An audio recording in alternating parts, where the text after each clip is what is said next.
សួស្តី friend នៅក្នុង Facebook ជាទីមេត្រីជួបជាមួយខ្ញុំបាទមនុស្សកិច្ចច្រើនទៀតហើយនៅវីដេអូនេះហើយវីដេអូនេះដែរគឺខ្ញុំមានជាកំណាព្យមួយហើយកំណាព្យនេះគឺខ្ញុំដកស្រង់ពី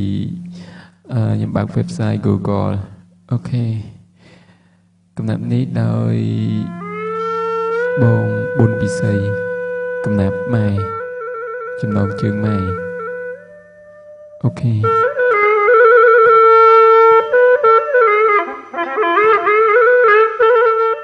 ពាក្យម៉ែមួយម៉ាត់លើលោកនេះ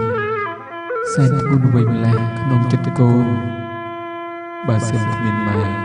កូនពិតសូន្យម៉ែគឺជាក្បួនស្នងឆ្លងម៉ែគឺជាព្រះផ្ដល់កំណើតម៉ែគឺជាខែកំណើតភ្លឺត្រចង់ម៉ែជាបន្ទាត់គូតម្រង់ម៉ែជាផ្លូវត្រង់ឲ្យកូនដើរម៉ែគឺជាមនុស្សឲ្យកូនជ្រកម៉ែជាជំរកដ៏ប្រសើរម៉ែជាគ្រូឲ្យកូនដើរ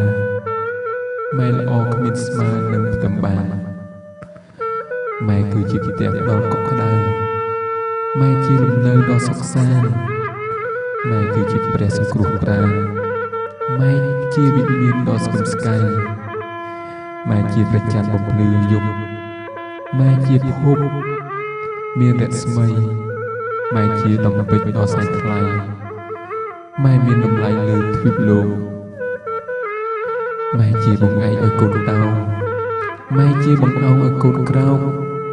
ម៉ែជាតនកោបំភ្លឺលោកម៉ែជាខ្នើយពូកូនកេងកោយទោះបីប្រឹងដៃមួយកោតកាមួយលៀនកំណាព្យព្យាងឆ្លងឆ្លើយក៏មិនអាចគ្រប់គ្រាន់បានឡើយគុណម៉ែឥតត្រើយនឹងរៀបរងឆ្នោះកូនទាំងឡាយគួរឡើងគិតវិភាគពាក្យពិតកបីភ្ជាប់តបស្នងសងគុណសានបន់គប់កុសលផលភ័ព្វដល់អ្នកម្ដាយបាទអូខេកំណាព្យនឹងមានប៉ុណ្ណឹងហើយខ្ញុំក្នុងនាមជាកូនប្រុសខ្ញុំសូមជូនពរឲ្យអ្នកម្ដាយឆាប់ជានៅជំងឺដែលមកបៀតបៀនអ្នកម្ដាយជូនពរអ្នកម្ដាយឲ្យមានសុខភាពល្អ